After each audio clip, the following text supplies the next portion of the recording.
Welcome to Indiana Sports Beat Radio, presented by Endeavor Hospitality Group and Andy Morhonda of Bloomington. Looks over the middle, second guesses, fires, throws.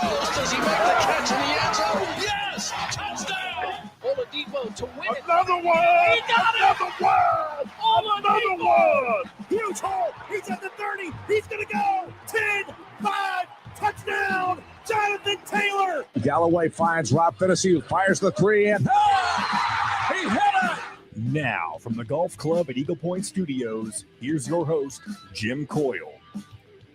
Hey, welcome in for another edition of Indiana Sports Beat Radio, Friday edition of Indiana Sports Beat Radio. JTP kicking things off once again with our good friend Dustin Schutte from Outsider.com. Jim Coyle should be with us shortly. He's supposed to be coming to us from BB's Market, as he normally does on Fridays, but got a lot to talk about today, as usual. Indiana men's basketball coming off a massive road victory at Illinois last night, 80-65 against the Illini. Dustin, is Indiana finally getting – I know we kind of talked about this yesterday, about the fact that a couple weeks down the road, we may be saying maybe everything that happened late December and January would be a fluke. And I'm not going to go there just yet, but is Indiana kind of turning that corner?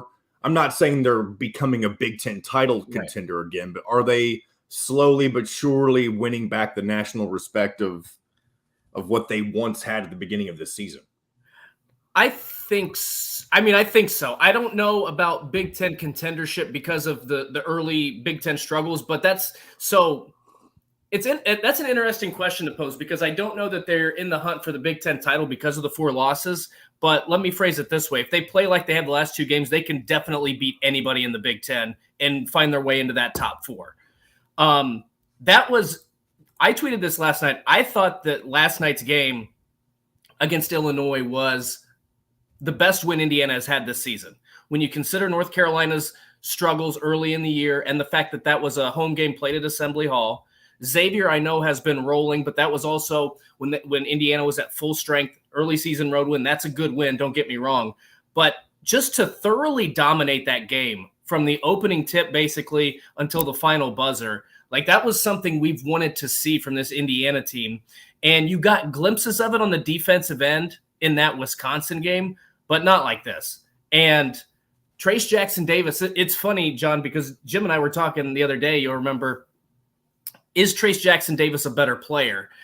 And I don't know that he's better than he was a season ago or 2 seasons. Well, he's better than he was 2 seasons ago, but I don't know if he's a better player, but he's a more dominant player. And I thought you saw that last night because Illinois has some big guys. They've got some athletic guys, and he goes off for 35 points, 9 rebounds, 5 assists. It's almost like he knew Kofi Coburn just wasn't there anymore, that he could assert his dominance in the way that he hadn't been able to before. That might be it. And I thought, look, he kind of filled up the stat. I don't want to say he filled up the stat sheet, but Trey Galloway, 11 points, 4 of 5 shooting. That's exactly what they need from him. And I got to be honest, like, it wasn't like he scored 25 points in that game. That was probably the most comfortable and most confident I've seen Trey Galloway play this season outside of like one of the cupcake games that Indiana's won. Like just the mindset of this team. And what I keep going back to is that players only meeting that they had before the Wisconsin game after they had lost, or before the Wisconsin game after they had lost 3 straight. And you know what was said in that meeting. Now we don't need to know, but that was certainly right now. It looks like a turning point. And the other thing is, as you just said, John, I think I've said this before. When you go through injuries, no matter how deep you are, sometimes it takes a while for that chemistry to click, right? It's not going to happen overnight because rotations are different. Guys are playing different minutes with different guys. You got to get accustomed to it.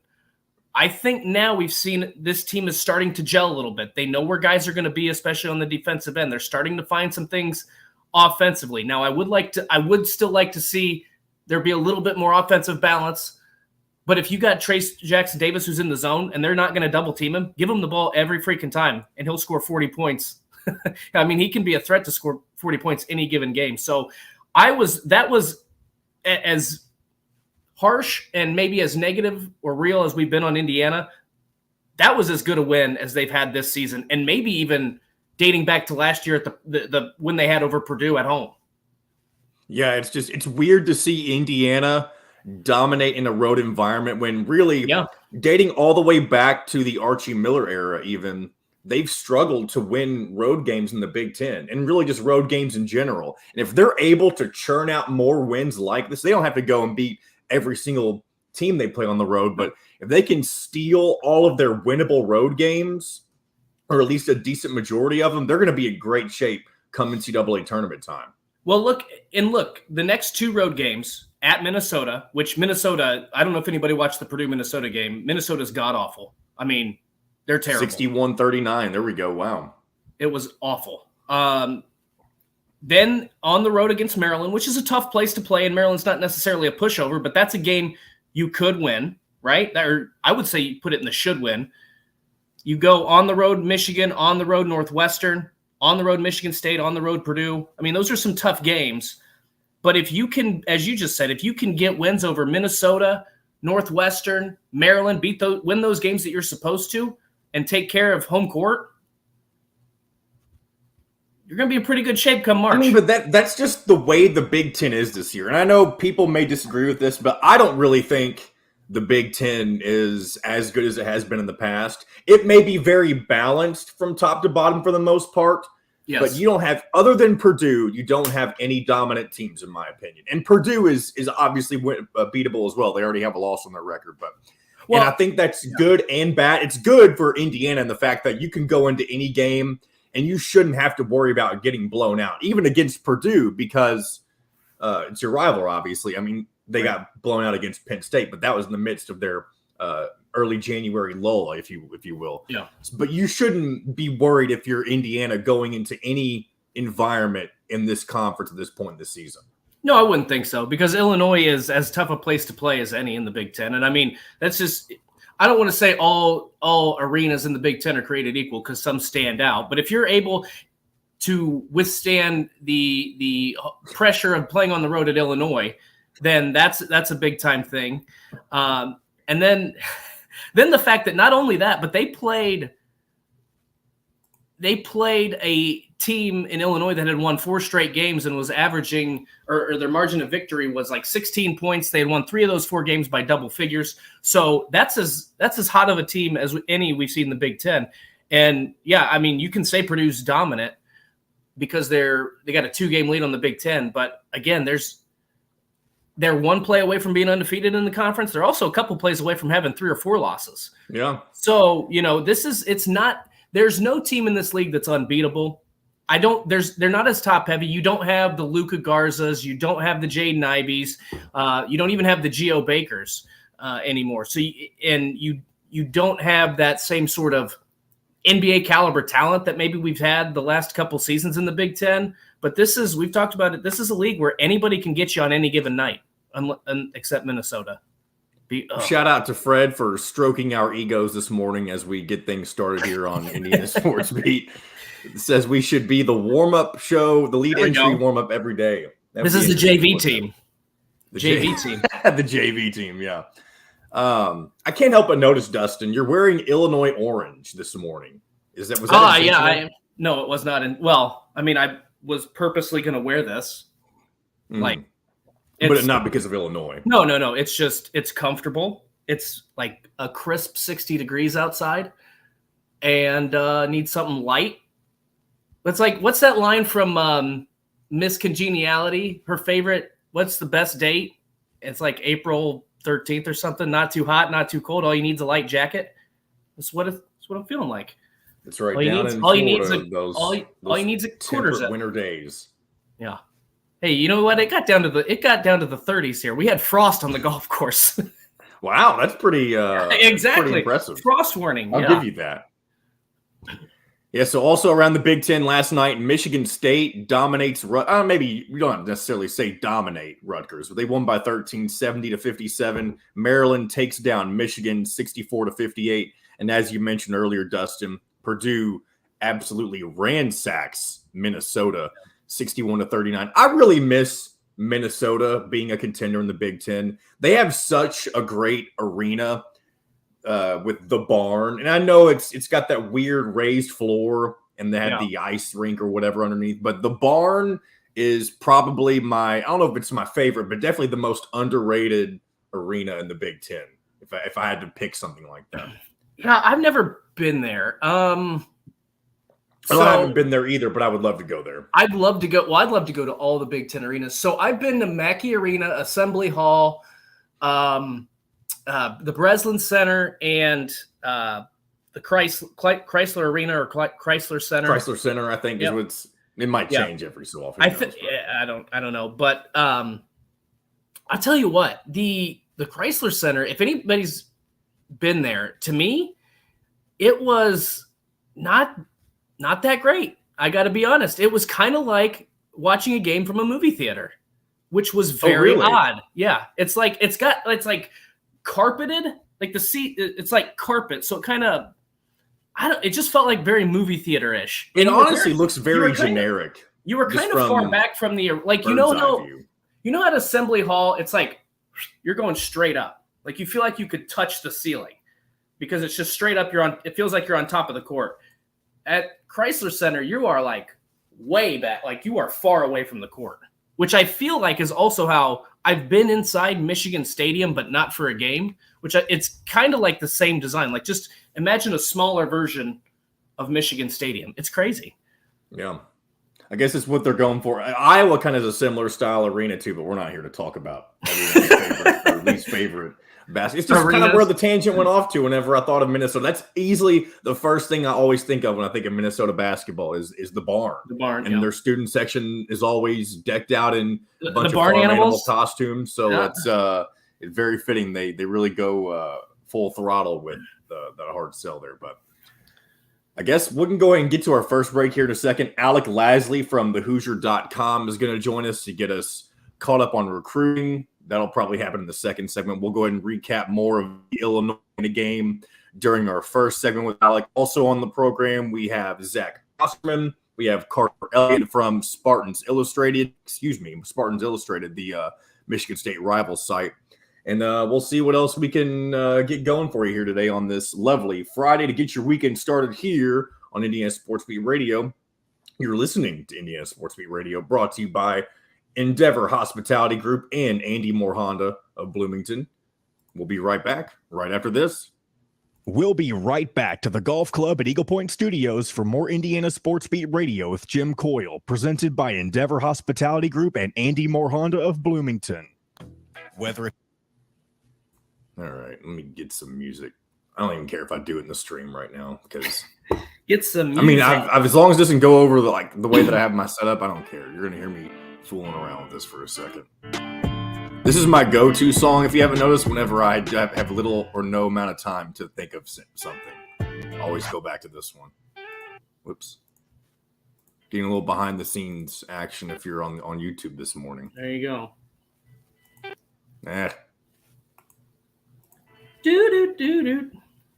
Definitely has to be the most played bumper I've done on this show for sure.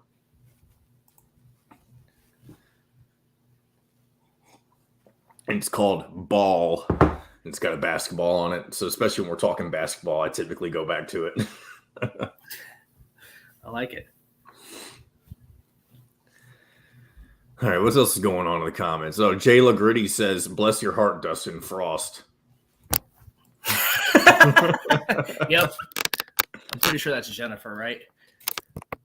Is it? Oh, yeah. I didn't realize that. Sure, yeah, that's the picture. I'm pretty sure it is. Yeah. Dwayne, I appreciate you. A lot of times when I do these fill-ins, I don't realize I'm going to be filling in. I just kind of hop in and have fun with it. We just take it away. We just take it away. I'm just glad we have Alec to come on here. And other people, for that matter. Or else this would turn into an Indiana football show pretty quickly. And I know people don't want to talk about that. Not after a win. Yeah, not after that. Not after a win. Alec's been on the beat for the football stuff though, so he'd probably know what to talk about if I asked him about Taven Jackson and everything. Oh yeah, true. True. From Amon Jordan. Wow, he's watches from Jordan, the country, is what I'm assuming. 8 hours behind wow. Eastern time. Welcome, Fozon. And if I'm mispronouncing your name, I apologize.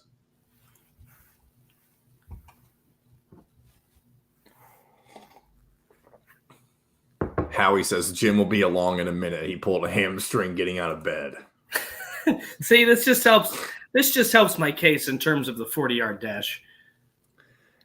Morning, Alec. Good morning. Where are you joining us from today? Oh, there you go. There he is. Just right there. Where's Just a heads up. No idea. You don't even have to ask. Okay, got it.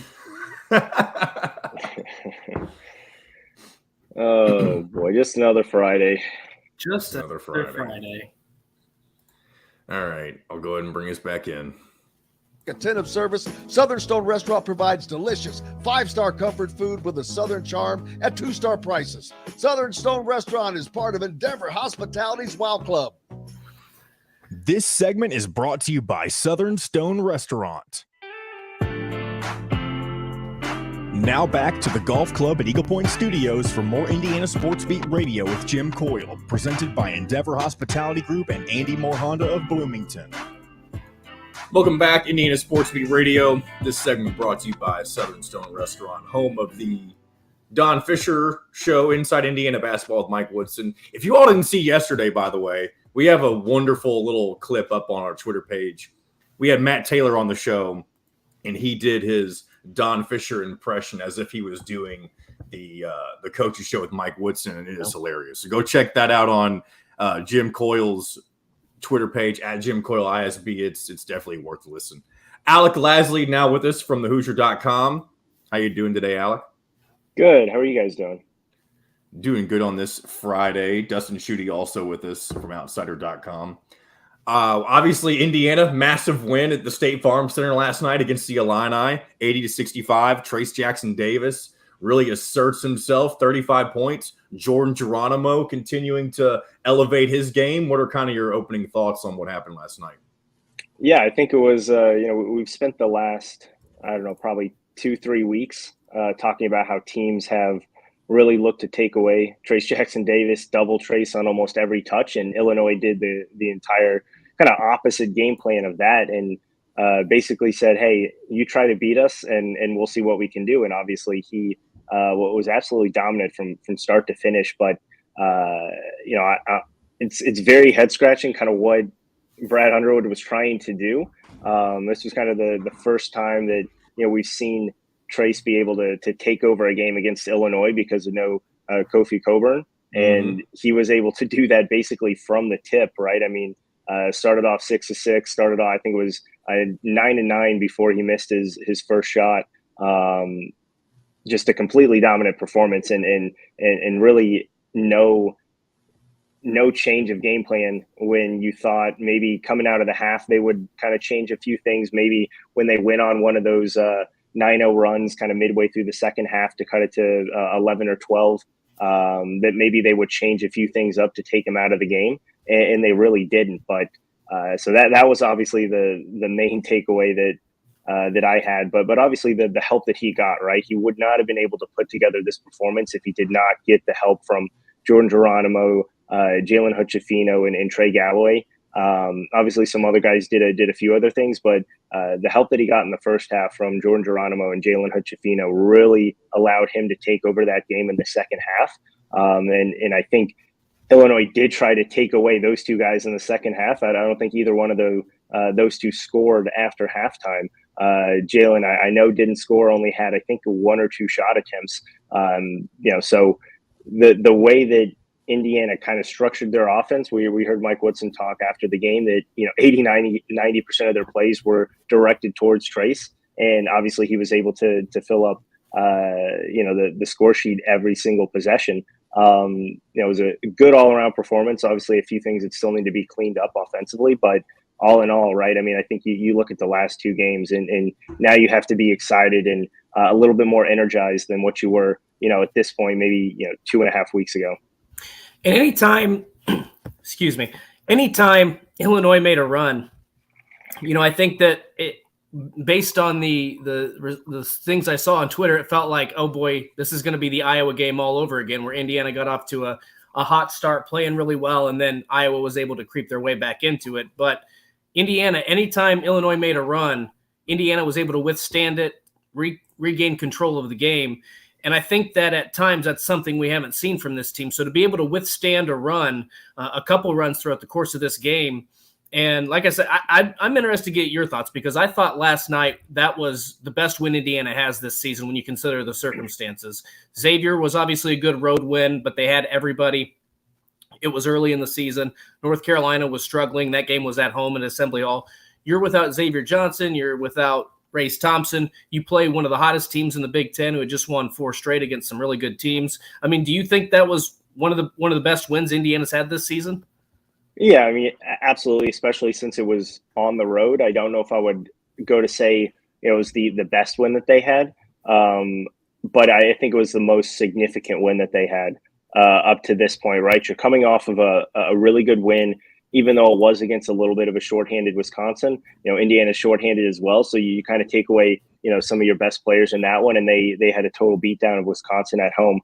And these are the types of games that Indiana's really struggled with over the last few years to build momentum, right? This is a team that has top 2, top 3 talent on the roster in the Big Ten, and a top 25 team for most of the season up until about a month ago, where they went in and played some really nationally talented teams and came out with wins. So I think you look at the way that they did it, right? They led for over 38 minutes. They led by double digits for probably about 38 minutes. And there never really seemed a time outside of maybe, around the 4-minute mark where Illinois really started to pull up their defense to a full court pressure, that you felt Indiana was out of control. And, that's significant when you look at the guys who are obviously playing major minutes still are not probably going to have to do that later in the season, assuming you get Race Thompson back, which is obviously the assumption at this point, and assuming you get some sort of form of Xavier Johnson back at the very end of the season, right? These types of games are extremely important to build not only that confidence for some of these young guys, especially if they string together a couple of performances like we've seen now with Jordan Geronimo, but just the way that they did it now, right? The 2 straight absolute beatdowns for really good Big Ten opponents. And, they did it in a few different ways, right? They did it offensively last night, did it defensively against Wisconsin, and they're showing now those different tweaks that they're able to make. I think, I've been very critical of Mike Woodson making in-game adjustments, coming out of timeouts, and his difficulty to put together some sort of true play. And I think last night, the way that he not only game plan, but the way that he was able to put together really, really significant strings of possessions after timeouts, I think was extremely important moving forward. But yeah, so I think super and very significant win. Not sure if I would say the best win, but kind of throwing all those pieces together. Obviously a game that you're going to look back on and say that could be the turning point in Indiana's season. Earlier, Alec, we were talking about how Trey Galloway just seemed to look a little more comfortable last night. How important is it for him to continue to embrace the new role that he's kind of been given in order for Indiana to keep moving forward? Yeah, absolutely. I mean, he's a second ball handler on this roster, right? I mean, you look at, again, kind of going back to what Illinois was able to do against Indiana when Jalen Hood-Schifino went out for those few minutes with the 4 fouls, right? You need Trey Galloway to be in attack mode. You're going to have to live with some of those out of control drives that he gives you, but the moxie, the confidence, the ability to really dig deep and make plays when Indiana really needs is significant, right? After Illinois cut that lead to 12 last night and had basically all the momentum on their side with about 7 minutes left, back-to-back buckets by Trey Galloway. He just shows up in big moments, right? We've always seen that in his career when he's been out on the floor, but he does need to do that consistently, and you do not get that consistently from him. So if he's able to step up, right, you don't need 11, 12, 13 points from him every single night, But if he can knock down an outside jumper every game, if he can continue to be one of the better defenders on the perimeter for this Indiana team and be that true secondary ball handler that Indiana truly needs out on the floor, that's going to raise Indiana's ceiling a little bit. But at the end of the day, he needs to stay out of foul trouble because he's really struggled to do that because he is so aggressive. That's one key that he really needs to focus on, especially if Indiana wants to continue this winning streak going into the next few games. I think what was really impressive too about the win, not just the way Indiana controlled the game, but if you look at the stat sheet and you watched portions of this game, Indiana almost doubled Illinois' turnover total. They doubled the foul total. So when you look at that and you think back to Indiana's season, that's a game that they probably lose by 8 to 10 points at least, especially on the road. But the fact that to me, that just speaks to how good their defensive pressure was last night. I mean, there was a play in that game where I think it was in the second half when Illinois was trying to make a run. I think Jalen Hood-Schifino turned it over. Illinois looked like they had an easy fast break. He got back on defense and just forced a foul. Like, it was just stuff like little things like that throughout the course of the game make a huge difference. And I think earlier in this season, whether it was a chemistry issue, whether it was an effort issue, I don't know.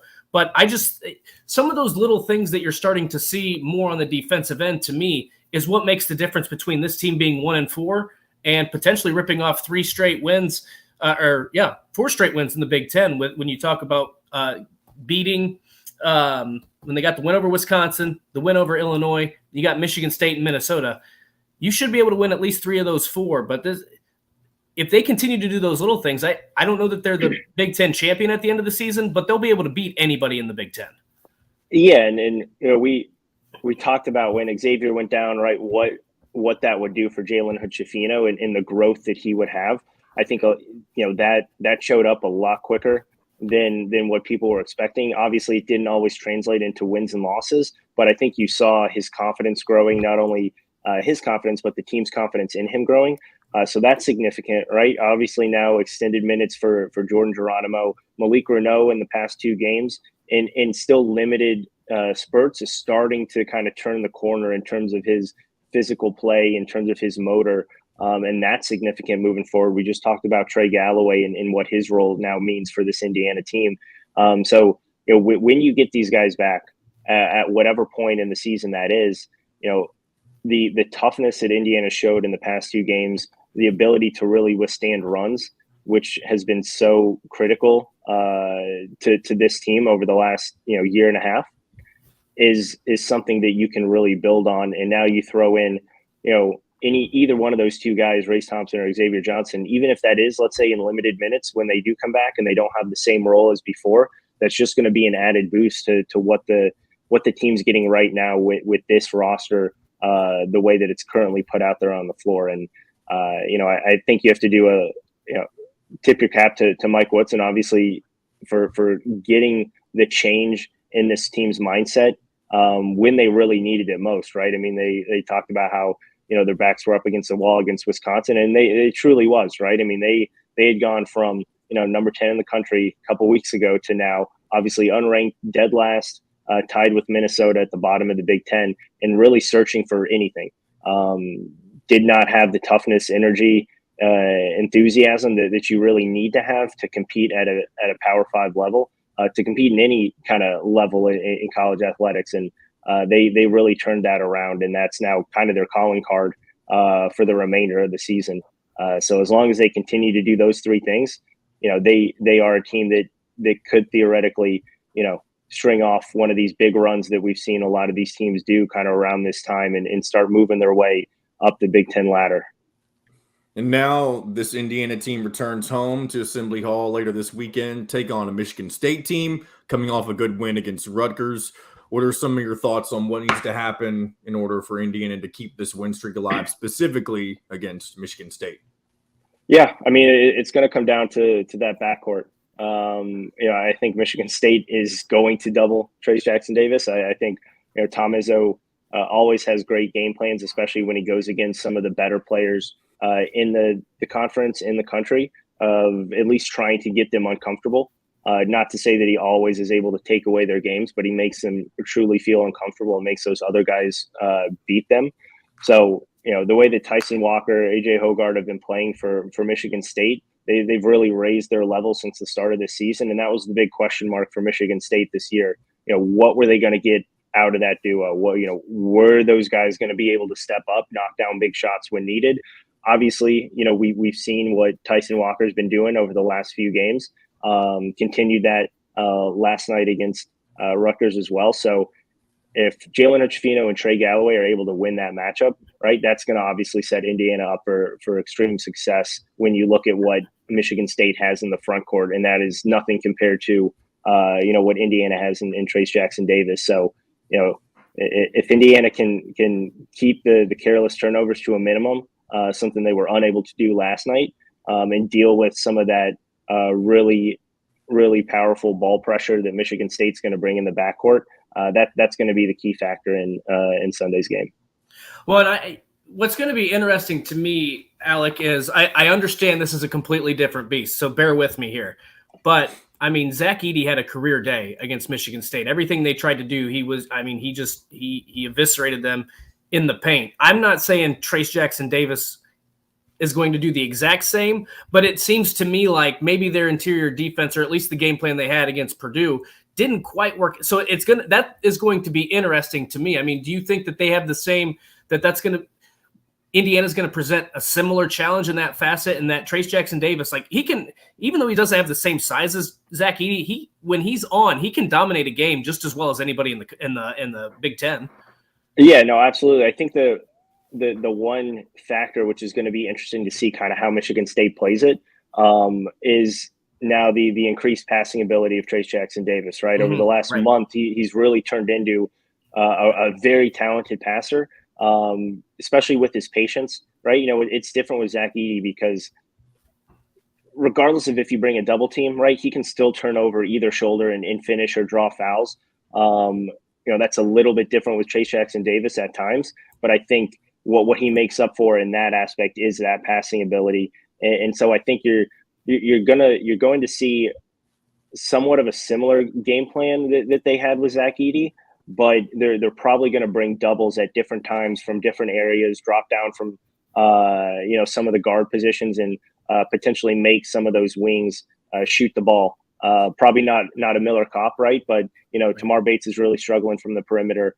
So try to force him to make some outside shots. Obviously, I think anyone would rather take a Trey Galloway 3 as an opposing defense than one-on-one with Trace Jackson Davis. Right. Obviously, Trey's really morphed into a much better shooter this season. Obviously not a high volume shooter, but is able to at least knock it down occasionally and keep the defense honest there. So that's going to be significant in just that overall perimeter play, because I do think they're going to drop down from the top of the perimeter and make those shooters make some shots, which I don't think they necessarily did with Purdue, with Lawyer and obviously Braden Smith, and their ability to shoot the ball probably at a little bit of a higher rate than some of these wings for Indiana. So I think that's going to be the subtle tweak there. Alec Lasley from Hoosier.com is with us. We're going to go ahead and get to our next break. He's going to stick around for one more segment. But you're listening to Indiana Sports Beat Radio, brought to you by GoTeam. We'll be back with more right after this. We'll be right back to the Golf Club at Eagle Point Studios for more Indiana Sports Beat Radio with Jim Coyle, presented by Endeavor Hospitality Group and Andy Moore Honda of Bloomington. Golfers, here's the deal. Alec, you're going to get to experience what I did last segment. I don't care about dropping out anymore. I'm just, especially since I'm hosting, I just pick my bumpers in the middle of the street. Because whenever I'm hosting, I don't have time to sit there and actually look for new stuff. I just pick some of the ones I'm used to doing. Yeah. All right, that's fine. All right. I guess we can talk. I'm actually wanting to ask you a little bit about some of the football guys, because I know you've been keeping up with that too, haven't you? Yeah.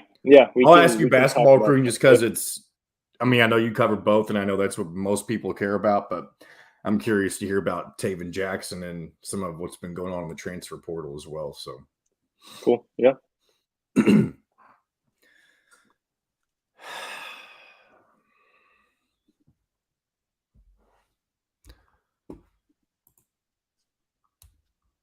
Let's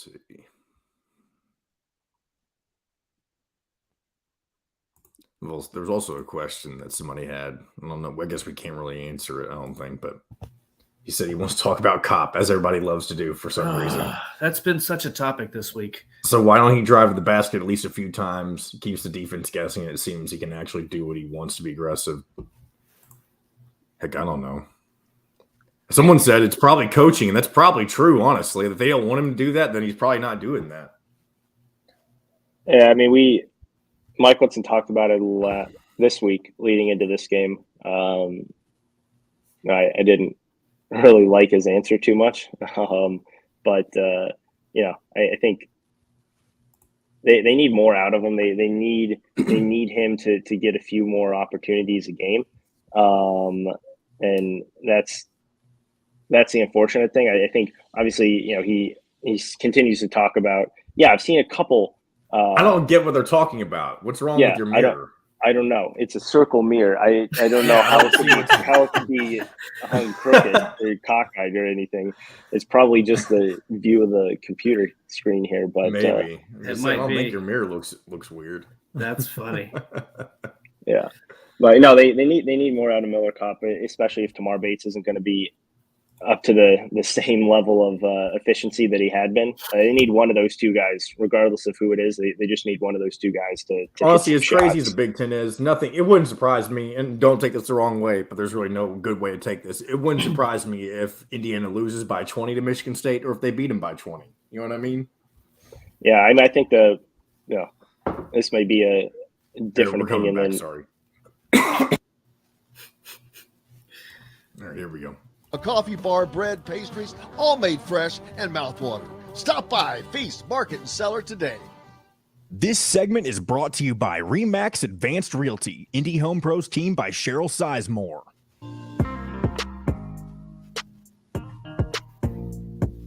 Now back to the Golf Club at Eagle Point Studios for more Indiana Sports Beat Radio with Jim Coyle, presented by Endeavor Hospitality Group and Andy Moore Honda of Bloomington.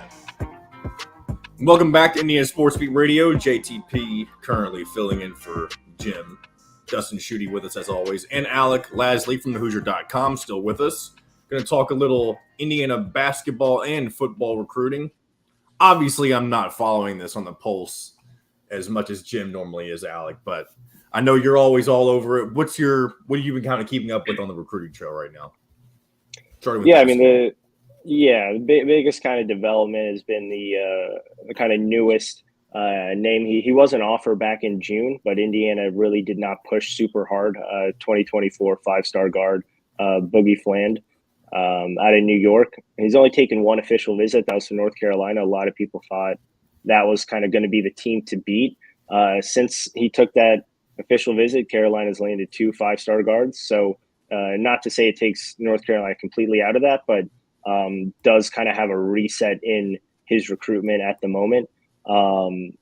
Indiana got back involved, went to the Hoop Hall Classic last weekend and watched both Kenya Hunter and Mike Woodson watched Boogie Fland a few times over that weekend. Slowly starting to get back involved there. He's a top 10 point guard, really efficient scorer with the ball, really long, lanky, athletic point guard, super young for his class. So any thoughts about reclassifying is not going to happen. So he's going to stick in the 2024 class, but he's a guy that Indiana is now starting to kind of ramp up the pressure with in the conversations. And this is a recruitment that, like I said, it's kind of gone back to square one. So because they were already previously involved, could give them a little bit of an advantage of at least potentially getting him to campus. What Indiana's doing with Jalen Hood-Schifino is obviously significant, right, in that development, especially from a 5-star point guard's perspective and what he wants to do. So that's the biggest name to kind of re-pop up. Obviously, we've talked about Liam McNeely a few times. Indiana looking like, at this point, as we currently stand, probably the team to beat in that recruitment. Still a ways to go. Don't really expect anything until probably the end of the summer, if anything there. But you have to look at it, right? Obviously, the month, we're getting closer to the end of the summer when he's supposed to be potentially ending his recruitment. And up to this point, he's only taken one official visit, still only been to Indiana. The Texas changing of the staff, obviously, with Chris Beard was a significant blow to Texas's chances. I think the the longer this recruitment does go on, it still won't hurt Indiana, but the longer it goes on, the more he's probably going to be waiting to see what happens with Texas. Texas is his home state where he's originally from. So, that pull and that draw was significant. And then, you look at a couple of his teammates at Montverde, Derek Queen, looking like he's going to stay in the class of 2024. There was a lot of talk that potentially he could move up into the 2023 class. It's looking a little bit more like now he will stick in the 2024 class and keep his recruitment through there. Maryland, Indiana fight between, in that one. And then Asa Newell, another 5-star wing at Montverde. Indiana, Georgia seem to be kind of the two out in front in that one, but a lot of SEC schools going after him, Florida as well. So that, those are kind of the key names that I would, pay attention to. Another one, Travis Perry, offer that Indiana extended last week, turned around and got onto campus right away for Indiana's game against Wisconsin. 4-star guard out of Kentucky, super talented scorer, second all time in Kentucky high school basketball history in terms of total points. That's a name that Indiana's been involved with. He's been on campus now 3 times, dating back to the spring. That's a name that Indiana is going to be pushing for pretty hard. And there's a lot of mutual interest in that one. Not to say that anything's going to happen immediately, but Indiana, I think last night showed that you need multiple guards, multiple ball handlers on your roster, something that they don't have. And that's why they continue to make this push for numerous talented point guards, numerous ball handlers who can play multiple different positions. He's a guy who can play both on and off the ball, but a really dead-eye shooter and a scorer. And that's what Indiana has sometimes lacked in their guards over the last few years. So that's one to keep an eye on, because Kentucky, even though they have offered, doesn't really seem like that's going to be a recruitment that they continue to go down. Do you just have some sort of magical database where you keep all this information? Like, I could not keep just up. rattled off a lot. He's like, not I don't know how on earth you remembered all of that. He's just like, oh yeah, by the way, like, I don't know how you do it, man. I mean, after talking to so many people and doing it for a while, it just kind of sticks in there. Obviously I have, notes here and there, but it just comes off the tongue. So one of the things I've been clamoring about, because I feel like, and I want your opinion on this. This is not a specific player or anything like this, but in the past, we've talked about how Indiana's recruiting hasn't, quote unquote, been there. I feel like it's been fine, whether it was under Archie Miller, whether it's been under Mike Woodson. They've gotten some really talented players, but they've also at times lacked maybe some of those guys that you just need, like a glue guy. I hate to use that term, but I don't know a better phrase. Like a glue guy, a guy that knows what Indiana basketball is all about. Is there any sort of, first of all, do you think that's been an issue for Indiana? Second of all, is there any sort of push to steer away a little bit from this guy's a 5-star, this guy's a 4-star, and maybe get the right pieces as opposed to getting the most talented guy? Yeah, I mean, a couple things there. I think to a certain extent, Indiana's had too many quote unquote glue guys. They haven't had enough. They haven't had enough, true players, and talented enough players to make up for that ground.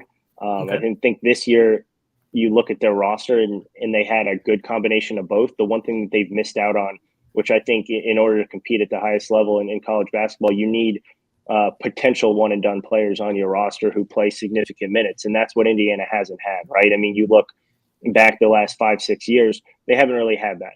And you have that now with Jalen Hood-Schifino, whether or not he goes this year or next year, right? I don't think there's a lot of people who expect him, one, to stay 4 years, let alone 3 years. So you're looking at that. You throw in him with multiple veterans on the roster, and that's how you build Sweet 16, Final Four, national championship type teams. So the biggest thing that Indiana's missed out on is just, I think they've had the proper role players on their rosters. They just have missed on those, one or two top 10, top 15, top 20 guys. And, I hate to always just talk about the rankings, but, when you're looking at, true impact players, right, more oftentimes than not, those top 15, 20 guys will make an impact. At least not, maybe if it's not in their first year, their second year, but they'll show some of that ability in their first year. And so they're, that's what they're involved with now. You go all the way 2024, 2025 classes. Those are the guys that they're involved with. And now you throw in obviously the wrinkle of the transfer portal, and that's another way that you can get those instant impact players who have played, at the college level for 1, 2, 3, 4 years at some point now, who are 22, 23 years old, who are ready to play immediately. And so, there's no question about what Indiana has to do, especially in the 2023 class right now. Obviously, they have, 2 talented guards in Gabe Cupps and Ja'Kai Newton, but they need some sort of significant forward to come in and replace the production that they're going to lose from Trace Jackson Davis and Race Thompson. And they need some other point guard to come in to replace what's most likely they're going to lose, at least in the next year and a half, out of the point guard position. Because as much as I love Gabe Cupps, and as much as everyone will love Gabe Cupps, he's not, in my opinion, someone who can come in and play what Jalen Hood-Schifino is doing right now, and get the type of scoring that Indiana is going to need from that position. So that going back to your main point, they've always had, I think, the glue guys and the role players, just have not been able to sprinkle in the upper level of talent that you need in order to make that roster come together. Seems like everybody agrees with you, so that's fair. I'm going to switch things over to the football side here for a little bit. Obviously, earlier this week, massive news out of Knoxville, Tennessee. Taven Jackson, who is from Center Grove, obviously, and Trace Jackson Davis's brother, was once a part of the roster at Tennessee. A lot of people saw him on social media after their big win against Alabama and everything that happened there. He thought he was kind of maybe the quarterback in waiting behind Hendon Hooker. That may not have been the case, because he put his name in the transfer portal. He was on an official visit to Indiana during the Wisconsin game. And then, I don't know if you can correct me if I'm wrong, Alec, either later that night or the day after, he committed to Indiana football and Tom Allen just after that game. Yep. Yeah. The game was on Saturday, so I believe it was Sunday when he made that commitment. Yep. So, quick turnaround. I think a lot of people, right, obviously the connection with his brother and Trace Jackson Davis, once he got on campus, if he didn't already have a commitment kind of told to Tom Allen at that point, it was, soon after. And if for some, crazy reason he left campus and left that weekend without committing, I think, there'd be a lot of questions that needed to be asked. But, Indiana did a phenomenal job, I think, this portal season, getting a lot of pieces that they needed at a lot of key positions. Obviously, the quarterback being one in Taven Jackson, and this is now one where you have 4 years from him, right? So you have a lot of time. He's only a redshirt freshman. Yeah, so you have a lot of time to get him in that system and really build what Tom Allen and Walt Bell want out of that offense, right? And I think that's the most significant part of this. But at the end of the day, I still think Indiana goes out and gets a veteran quarterback. I still think they need another piece to that puzzle. Whether or not, right, that guy comes now or that's the summer. They still have a lot of question marks in that quarterback room because they don't have a lot of experience. And I don't think you're going to see Dexter Williams at all this year. And even if he is, physically able to come back, I still think there's no, with what he's gone through over the last few years, I think you take that a lot slower than potentially what could be his timeline. So I think you need a veteran in that quarterback room to kind of bring it up another notch and bring it to another level. I feel like if Taven Jackson didn't commit, that Tom Allen would have been like being drugged behind the car, like trying to get that commitment, because he didn't leave his side during that game. Yep. It was constantly being shown, whether it was on social media or throughout the game, Tom Allen sitting next to him. So it's a big pickup. I think you're right, Alec. I'm not so – do they need a talented quarterback? Yes, obviously. But I still think it doesn't matter unless you have an offensive line. Like that, to me, they've got to fix that. If they don't do that, then we're got problems. Right, John? Well, building on that, too, so you can kind of answer both these, Alec. Do you think the reason – do you think it's solely based on the fact that this is where he's from, why he decided to transfer to Indiana? Or do you think that there's other underlying factors that really brought him back away from an elite program like Tennessee to come play for Indiana, who has obviously regressed from what they were doing in 2020 to being essentially not on the map anymore? I think it's a little bit of both, right? I mean, I think it's hard for him to have that relationship to Indiana already, right? You know, Tom Allen was recruiting him long before he went to Tennessee too. So not only do you have the previous recruitment, you have your brother who is one of the biggest stars on campus, if not obviously the biggest and one of the biggest in his sport, in Trace Jackson Davis. And I think it would be hard to say no to that just from that perspective and those relationships there. But coming from more of a football side of things, right? I mean, he has the skill set that Indiana's been looking for. And I think that's not to say that was icing on the cake, but right, if they were going to come in and run a totally different scheme and system than what would benefit Taven Jackson, you know, that'd be a different story and one that, you know, may still end up having him recruit there, but you may see a lot of the same issues that Indiana's had with some of the past quarterbacks that they've had, and not being solely, you know, aligned on scheme, system, and skill set, which has been the biggest issue. Obviously, we saw what Indiana was able to do at times with Dexter Williams, but you know, Taven Jackson, more of a passing quarterback than Dexter Williams, still able to run the ball. You know, I wouldn't call him a true, you know, dual threat quarterback, but has some legs on him. Definitely able to create some plays with his legs, and that's what Indiana needs. But at the end of the day, you know, you need a passing quarterback to win at any level of the game. Having that additional ability to run the ball is what Indiana's been missing, and what Indiana really needs out of that quarterback position. What's coming up next for you, Alec, before we wrap things up with you? Yeah, we have a couple things. One coming up on Boogie Fland sometime this weekend. Obviously, get prepared for Michigan State, and you know, a pretty critical next couple games for Indiana, which we talked about, which could, you know, really catapult them up significantly, not only in the Big Ten, but just set themselves up for success later on this season. So we'll be looking at that, and then we have a piece coming out next week, taking a look at all the portal additions for Indiana, taking a look at, you know, who's most significant out of that bunch, kind of where they still need to add late in the cycle, and going from there. Forgot to have myself muted. Sounds good, Alec. Appreciate you as always. Thanks for sticking with us, and we'll talk to you next week. Awesome, guys. I appreciate it. Have a good one. Alec Lasley from thehoosier.com. Coming up next, he's here, he's there, he's everywhere. Jim Coyle will be back for the second hour of Indiana Sports Beat Radio. We'll be right back right after this. We'll be right back to the Golf Club at Eagle Point Studios for more Indiana Sports Beat Radio with Jim Coyle, presented by Endeavor Hospitality Group and Andy Moore Honda of Bloomington. Andy Moore Honda. That might be the dumbest, funniest thing I've ever said. The dumbest, funniest thing. That was a Roy Kent joke. If you didn't, you never seen Ted Lasso, right? I saw the first episode. Oh, okay. You said no, not for me. I don't actually know if I have Apple. I don't think I have Apple TV. We moved it off of. There, he's every fucking where. Did you like that intro, Jim?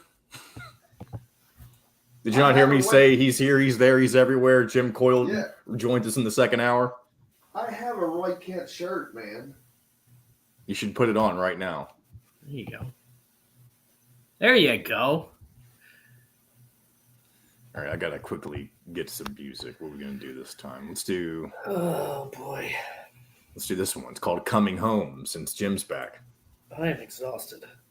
Ba-da-da-da-da-da. All right, you're gonna hear music again because I don't care.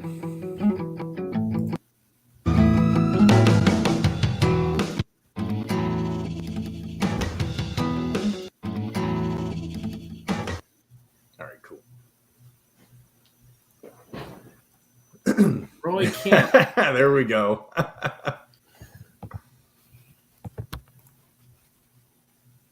Love that. Pete sent that to me. Good job, Roy Kent. Pete. Roy Kent. He's here. He's there. He's every fucking where.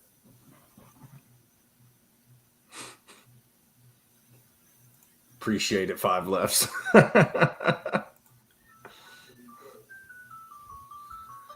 right. How much time we got left? A minute and a half. Also, Zach Osterman is up next if he is going to join us. I haven't heard otherwise, so we'll see. Hey, I agree, 5 lefts. I think that's the other main sell is Tom Allen said you're going to be starting day one, or we'll try to start day one.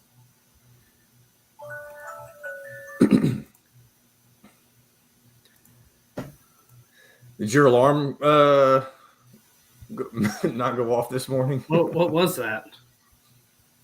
What just went off on your phone? That's a message for something else. Oh, okay. All right. No, I had something to deal with. Okay.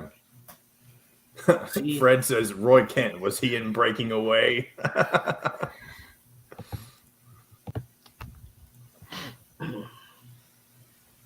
All right, I'll bring us back. Fork takes care of all the planning, shopping, and prepping and can even deliver them to your doorstep once a week. That's right, it's the fastest, simplest, and easiest way to avoid decision fatigue. You pick your plan and pick up at BB's Market with no extra charge. So leave the heavy lifting to us and enjoy healthy eating with stocked meals in your fridge. Order online today at thefreshfork.com. Fresh Fork is a proud partner of WOW Network. This segment is brought to you by Feast Market and Cellar. Now back to the Golf Club at Eagle Point Studios for more Indiana Sports Beat Radio with Jim Coyle, presented by Endeavor Hospitality Group and Andy Moore Honda of Bloomington.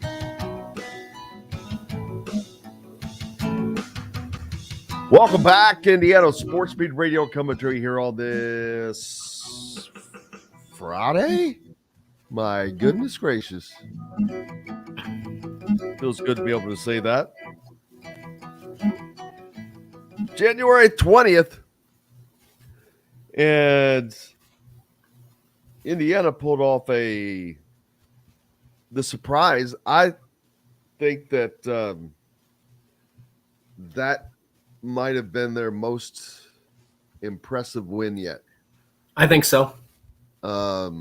Because of the situation, because of where it happened, because of the, I don't want to say stress, but all the things that are going on. That was a needed win, but they didn't just win the game. They did things that lots of people have challenged their manhood basically. And 2 games in a row now, they have come out and played like their hair's on fire. Kind of like we had said, why aren't they playing like this? Right.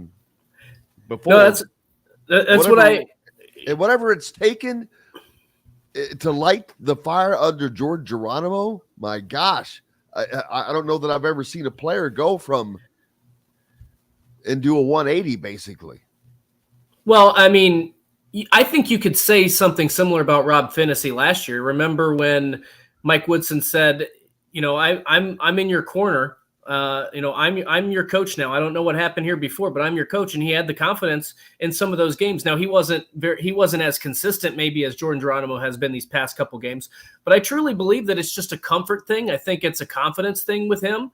And when he's playing confident basketball, and I don't know this for a fact, but I think that there are times when he has gone out there and played a little bit afraid to making a mistake. And if you cannot be afraid of that, doesn't matter what the sport is, you can't be afraid to make mistakes. And now I think Jordan Geronimo is just going out there and playing. Like he's just hooping right now. And the thing that impressed me and what I talked about with John and Alec earlier was this team is starting to do the little things. And you saw it, it showed up in the box score last night. They had twice as many turnovers as Illinois. They had twice as many fouls as Illinois. And they still dominated the game from start to finish. That's the defensive intensity. That's the defensive effort we have talked about we wanted to see from this team. And we're finally starting to see it. So, the other factor to me is, I talked about this earlier the week too, I do think that there is a level of getting familiar, getting comfortable with your teammates on the floor. And now that they're getting a little used to that rotation without Race Thompson, without Xavier Johnson, if I could talk, I think that they're starting to get a little bit more comfortable. So you can always control the defensive effort. And the past 2 games, they've really controlled the defensive effort. So that's, to me, been the most impressive thing about these last couple games. And now we talked about this is an important 3-game stretch. And with the way they played on last night and the way they played against Wisconsin, you can beat Michigan State at home, and you should beat Minnesota on the road. So you're talking about potentially 4 straight wins for this team. We're having a completely different conversation than we were 2 weeks ago. Yep, I'd love for us to be doing the show from Sam's office next week. Unfortunately, that ends up being on a day that the 26th, we have an event, so I can't make that, unfortunately. Also, that's the day that the women are playing Ohio State, and I can't go to that game. I am disappointed. I have an event to go to. But I meant to let you know that, Sam, but thank you. That's the Montverde Invitational going on during that time. But, yeah, Indiana looking like a team that could beat anybody in the Big Ten right now. Yep. Playing great basketball, but it all comes back to defense. And when they do what they have done to the last 2 teams, that makes life difficult. I promise you, Illinois did not expect to come out and get just hit right in the mouth 2-3 times. I mean, Indiana didn't hit them once. They just comboed them, bam, bam, bam. And before they knew what was happening, they're rolling back on their heels. I was surprised. But it's because I don't expect Indiana to do what I haven't seen them do. And now they are. And it's like, wow. So they have the talent, they have the pieces, and this is shorthanded, don't forget, people. They're doing this without Xavier Johnson, without Race Thompson. Maybe the emergence of Jordan Geronimo is the best thing that can come from this. I think so. Because a better Jordan Geronimo is he just has things that say Race Thompson doesn't have. Not size is not one of them. Right. Well, I think but he's extremely athletic. And so that adds an element. And what's going to be interesting to me, I mean, we don't know when these guys are going to come back from injury, but man, I like this starting rotation that they have right now that they're starting to click a little bit. Now, the other thing is that, and this was mentioned in the press conference after the game, that players only meeting seems to have struck a chord with some of those guys in the locker room.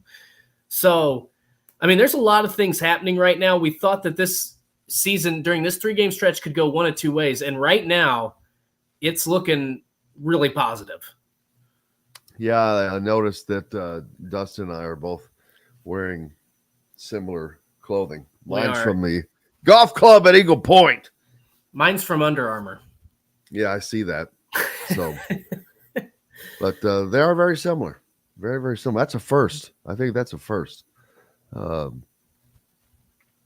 No, Roy Kent was not in Breaking Away. That's funny. But so this team now welcomes in a Michigan State team that is also playing pretty well, although I think they got beat in their last game out.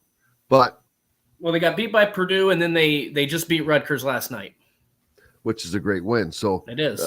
Michigan State doing what they need to do to hang out at the top of the standings, try to stay up in there. Now, this is going to be a great race, I think. It may end up being a race for second, third, and fourth in the Big Ten because Purdue may not be able to be dislodged from that perch. Not to say that they're not unbeatable. Right. They are. Of course, they're beatable. But man, they've won some games that are big already at Michigan's. Where was it? Did they win at Michigan State? They won at Michigan State, at Ohio State. Yeah, those are just good wins to have in the bank already. And it's not that they're not going to get beat. They are going to get beat, but they have one loss right now. Right. They have a 2-game lead. I think the thing that might be scariest about Purdue and them being at the top is the fact that they've won. They lost a game on a last-second shot, basically, to Rutgers. They've won some games on a last-second shot. They beat Michigan State. They beat Ohio State. So they have experience in those tight games. If they had just been I don't know. It's tough. But the fact of the matter is they're not afraid when the game's coming down to the wire. They're not afraid to take big shots. They're not afraid of who they are.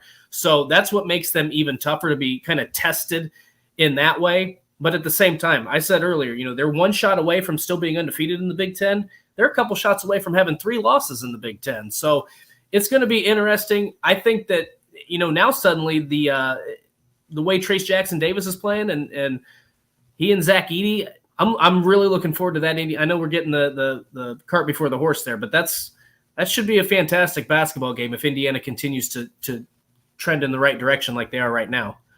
5 Less says, hey, Jim, ask for the crow next time you're at BB's.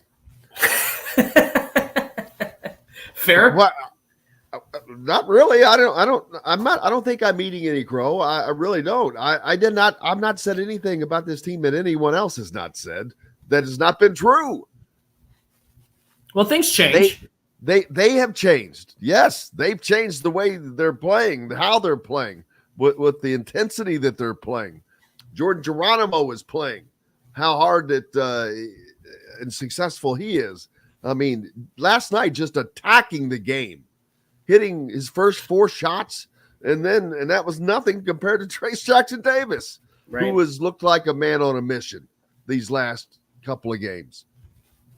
These guys are playing much better than they had been. They're playing much more determined. Trace Jackson Davis, if I had to use a word from last night's game, it is determined. Every time he got the ball, he was looking to score. Every time. He was shooting the ball further away from the basket than is what normally is his comfort zone. Oh, he attempted his first 3-point attempt last night. Did you see that? I was also working while I was watching the game. I missed that. I did not see that. It was just a smart thinking, I think, where he knew he was getting fouled or potentially getting fouled, so he put the shot up. And he did get fouled, and ended up being a 3-pointer, and he hit all 3 free throws. There you go. So, confidence. That word right there, I'm telling you. I think I said it yesterday. If not, I was sure thinking it. If there's not another word that you can bring out than the word confidence for this team. Confidence in how Jordan Geronimo is playing, confidence in how they are all playing together right now, and confident in how they're playing defensively. That is the biggest change on what this team is getting back to, because you can see the results and what they've been like. They're shutting people down. Right. Well, and I think it's interesting that we just had this conversation a few days ago about Trace Jackson Davis. Is he a better player? Because I still think he's got the same skill set he had last year. But I said I think he's more dominant this year. Like, I think he can just completely take over a game. He can be. You've seen it even in games they've lost. He's dominated. It doesn't mean that they're necessarily going to win, but I think I don't want to say now, but I think he knows that he has to be basically a double-double guy for them to have success in the long run for this season.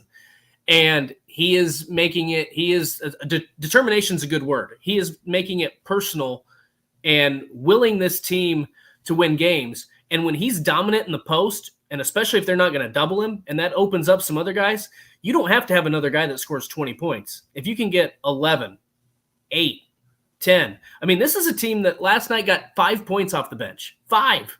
And they still dominated.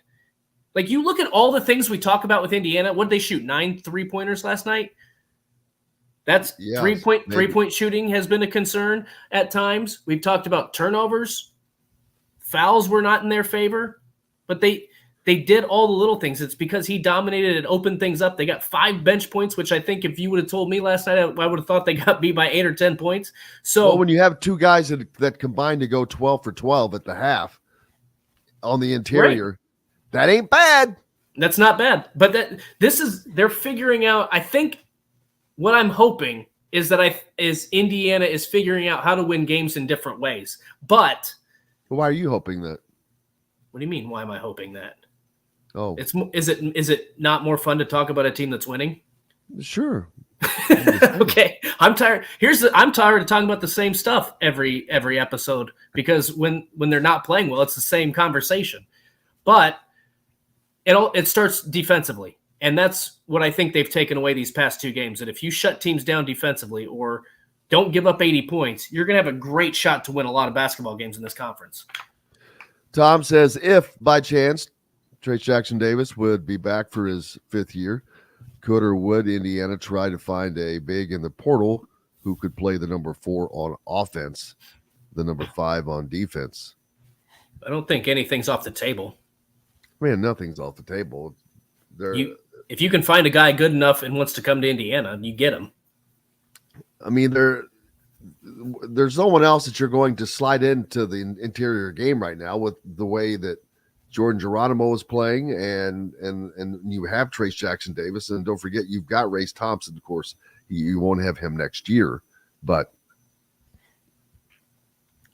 I think it's going to be interesting. They need more athletic scoring. Someone that's in Miller Kopp's position, which I'm not getting on him. If his deal is to be a decoy, truly to go out and stand around, that's what it is. He did score late in the game he did score a bucket late in the game, so that was nice. It was 2 or 3, I think. Off of a rebound. Hey, we got lots more coming up here on Indiana Sports Beat Radio. Looking forward to it.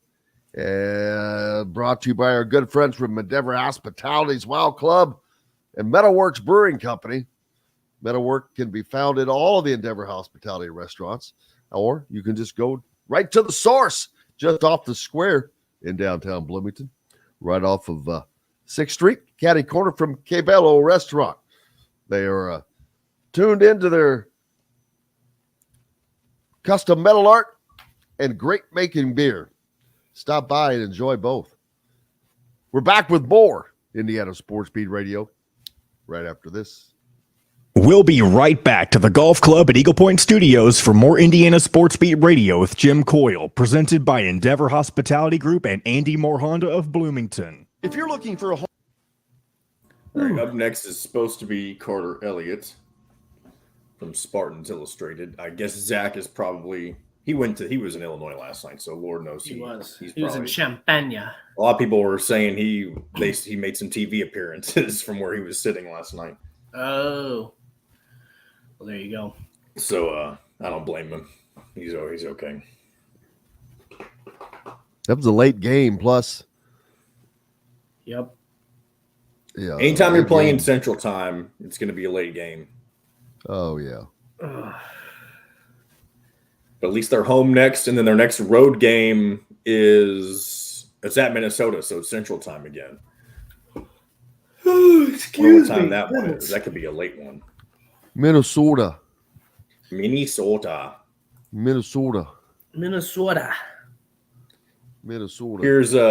Carter Elliott in the green room. Hey, Carter, how are you, sir? Hey, how you guys doing? Pretty good, man. How are you, sir? Doing good. Jim Coyle along with Dustin Schutte. Nice to meet you guys. How's it going? Thanks a lot for joining us. I appreciate you. No problem. Good win last night. Yes, surprisingly dominant as well. Oh, yeah. Yeah, same for Michigan State. Yep. Looks like. Big one. Needed it. Yeah, that's going to be a good one, man. That should be a good one on Sunday. Oh, yeah. I'm excited and nervous at the same time.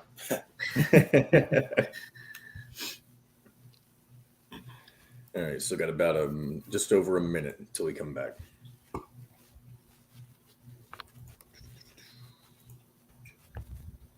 How are things going up there?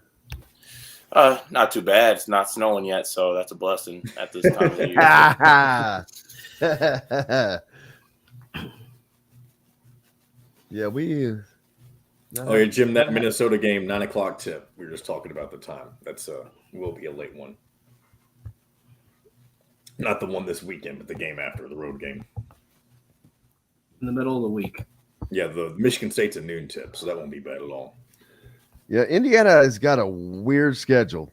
They've gotten virtually every weekend game is a home game, -1.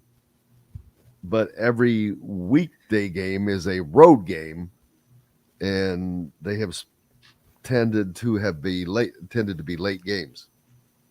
So it's like, you want to be home on the weekend, and you just got to be out late during the week. 10 seconds. Will be offered in all Endeavor Hospitality restaurants. Come taste with Dr. Hobbs' Brewing, Metalworks Brewing Company. Bring your passion and your thirst. This segment is brought to you by Courtroom Sports Grill in Bedford. Now back to the Golf Club at Eagle Point Studios for more Indiana Sports Beat Radio with Jim Coyle, presented by Endeavor Hospitality Group and Andy Moore Honda of Bloomington.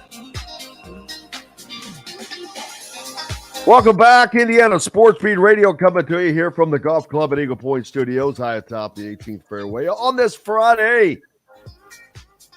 Was it January 20th? Man, we're just flying through this month. Carter Elliott joins us now from Spartans Illustrated. No time to rest on the laurels for last night's win. Indiana's got another game coming up this weekend, and it's a tough one as Sparty comes to visit. Carter Elliott, how are you, sir? Appreciate you joining us. Thank you guys for having me. Absolutely. Michigan State been playing well.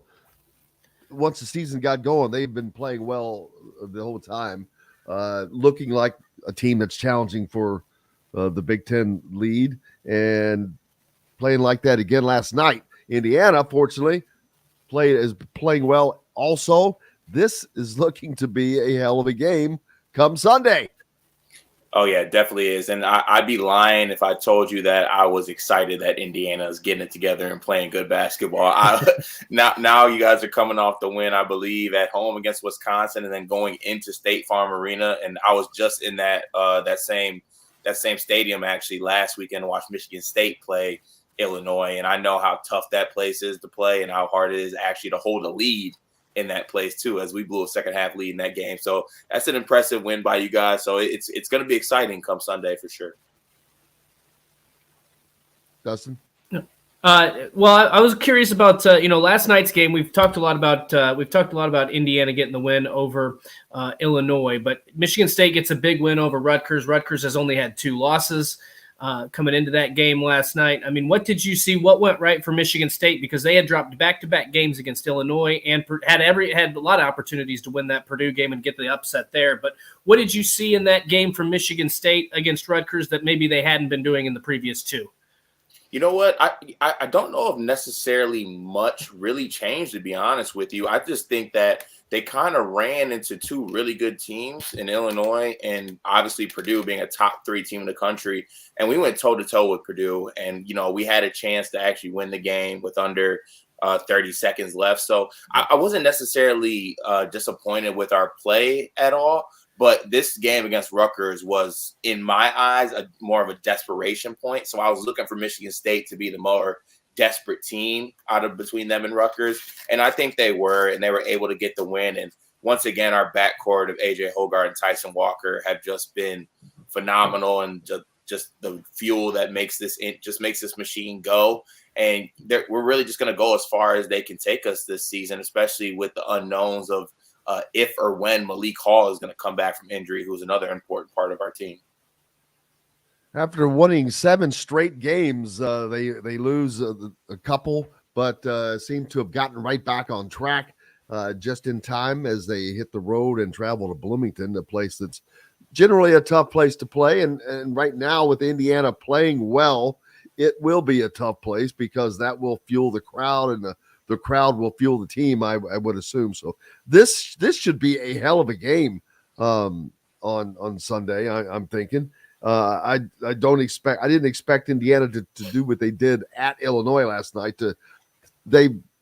Their problem has been the opposite of what they've been doing here of late. They're getting out to good starts. It had been the opposite. They had been getting out to horrible starts and chasing their tail throughout the rest of the game. And man, they have not been doing that here of late. They have just really been getting at it, going at people. Trace Jackson Davis has looked, I used the word determined earlier, much more determined to score and to score in further than 2 feet from the basket, which has been something he had just been, I think he just fell in love with from a confidence standpoint. But right now, he's like all comers, taking on all comers. When he gets the ball, it doesn't seem to matter where he is. He's looking to score, and that's a Trace Jackson Davis I have not seen at all this season until now. Yeah, that was last night. That was a post performance. That was a thing of beauty. I'm a former Division III college basketball post player myself, so I enjoy watching a good post move every now and then. And last night, what Trace was doing to them boys was, honestly, I felt bad. I felt bad for Illinois because he had them in the clinic. He was going to the middle. He was spinning baseline, dunking the ball, finding shooters in the opposite corner. And all I could think in my head was, I'm not the most confident in Michigan State's front court abilities right now. And the thought of Trace Jackson Davis coming into that game off the confidence of what he was able to do against Illinois, that scares me. And if he's going to play like that, it's a totally different outlook for this Indiana team. So it's well, you add to that Sunday. Right along beside that, though, has been the emergence of Jordan Geronimo, who had been a bench player, who had not been playing with great confidence. And these last couple of games, he had a double-double the game before last. Last night, I thought he was going to end up with a double-double in the first half. He only ended up with 13 points, but he was 6 of 6 at the half, ended up 6 of 8 for the game for 13 points and 8 rebounds, but nearly another double-double. So when you've got a guy that's a former bench player coming off that is giving double-double type games, I don't know if that's helping to fuel Trace Jackson Davis's confidence that he has someone else that can take the stress off. He doesn't have to worry, but whatever it is. But he has been playing like a man possessed. Yeah, 100%. It doesn't give you the ability to double Trace either. And I think, thinking back to last year, I thought that Indiana did their best when Race Thompson was able to take a little bit of pressure off of Trace. So they've kind of been looking for that guy since Race has been injured. So you got, the combination of Hood Schifino at the guard spot, who is a pro, and then Geronimo stepping up. Who knows what can happen in the Big Ten. It's such a weird conference. You have Purdue at the top, and then everybody else can kind of have a shot at those other spots. Well, what's going to be interesting to me, and I would like your take on this. To me, I feel like you're not going to probably shut Trace Jackson Davis down. I think that's probably an unrealistic goal. I mean, you can obviously limit him and make him work for his points and make him work on the defensive end to try to wear him down. But I'm interested to see. I think Hoggard and Walker, what they try to do with ball pressure and how they try to get into Indiana's guards, I think could potentially be the difference in this game, because those are two experienced guys. And even though Jalen Hood-Schifino is a pro, he's still a freshman. Trey Galloway is still somewhat new to the starting lineup. I know he started a couple games this season, but what kind of defensive pressure do you expect Michigan State to? I mean, do you think that's how they can offset maybe Trace's dominance inside? Yeah, 100%. Sometimes the best way to stop a post player is not letting it get into him by pressuring the guards. And, for the size kind of deficiencies that Tyson Walker has, he has one of the quickest hands in the country as far as, getting steals, getting up in guys. And if he's guarding a player who's a bigger guard, like let's say a Hood Schifino, Hood Schifino might be able to kind of use his size to overpower him. But Tyson's also going to be able to get up in him and get lower and be, kind of lower man wins kind of situation. So he's got to be careful with the ball. He's got to take care of it. Our guards, they compete. They're tough as hell. So they're not going to back down from this challenge. It's going to be interesting to see what they do with Trace Jackson Davis, because we've guarded bigs different all year this year. We kind of had the Zach Edey, let him catch it, see if he can beat us by himself game. We had the double Hunter Dickinson game. So I'm interested to see kind of what Coach Izzo is going to do as far as game planning coming into this game. Well, and that's kind of worked to an extent. I mean, Michigan State beat Michigan, and then they had – I don't think you could ask to be in a better position against Purdue. I mean, you had your chances to win that game. So even though Zach Edey dominated that game, I still think Tom Izzo would be maybe not thrilled with the kind of numbers he put up, but to be in position to win that game, even though Edey had, 32-17 or whatever it was, it's worked. I know they've had their struggles at times, but for the most part throughout the Big Ten season – he's done a really good job at making those adjustments. That's what's to me going to be so interesting, because that game against Purdue is still stuck in my head. Is it going to be a similar situation where they say, you know what, we'll let Trace Jackson Davis beat us. We're not going to let these other guys get free. Or is there going to be some sort of different strategy heading into this game? Yeah, I'm interested to see it too. Personally, after seeing what I saw last night and seeing what Trace has done, I'm sending the double team, especially the way our front court operates right now. Mady Sissoko still very raw, and the guys we have coming off the bench in Kohler and Carson Cooper, they're young, true freshmen who are maybe a little bit somewhat undersized, at least in Kohler's case, compared to Trace Jackson Davis. So it's definitely going to be a game where game plan is going to come into effect, and I'm interested to see kind of where they go with that. And if it stays throughout the whole game, who knows? If it's not working, we could see some mid-game adjustments as well. Your freshman Jackson Kohler leading the team last with a double-double, 12 and 11. Anytime you can get that from a freshman, first of all, that's huge.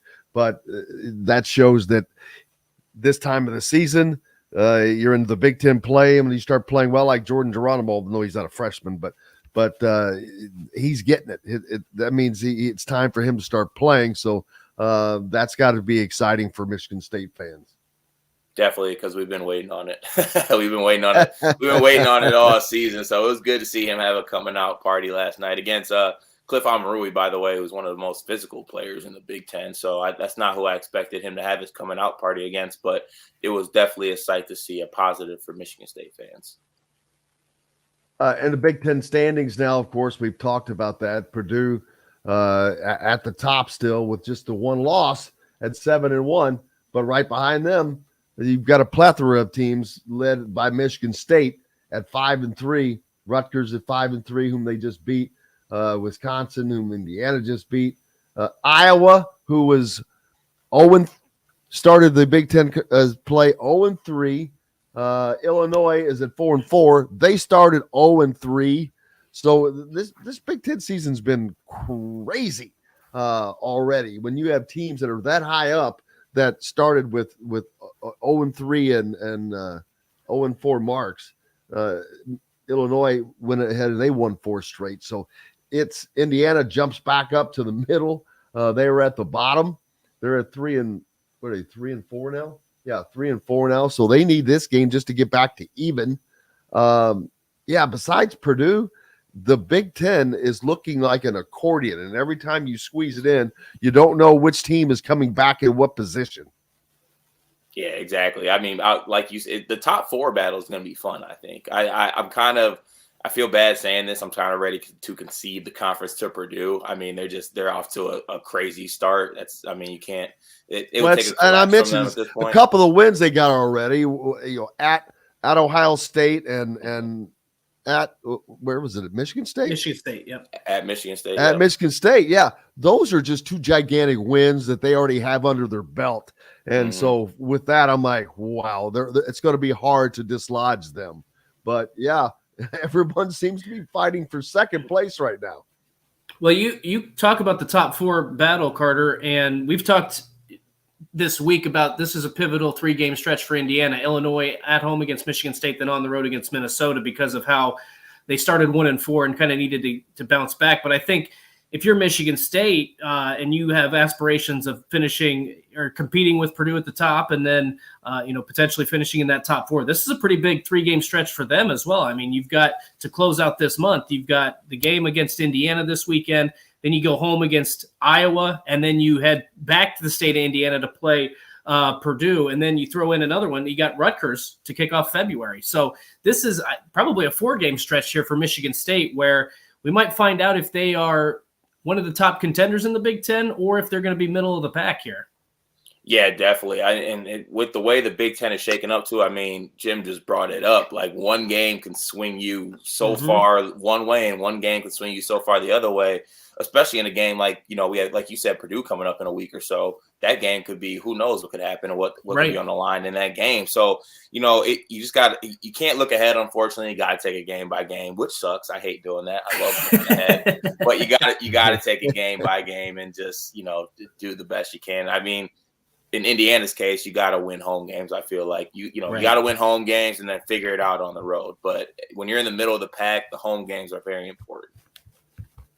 Yeah, looking at the Michigan State currently, they're tied for second in the conference with Rutgers, but this is an important game for them, even though it's at Indiana, on the road in Indiana, because they just kind of broke out of I hate to call it a slump, but the mini slump. They lost 2 games in a row, but this would be 3 losses out of 4 games.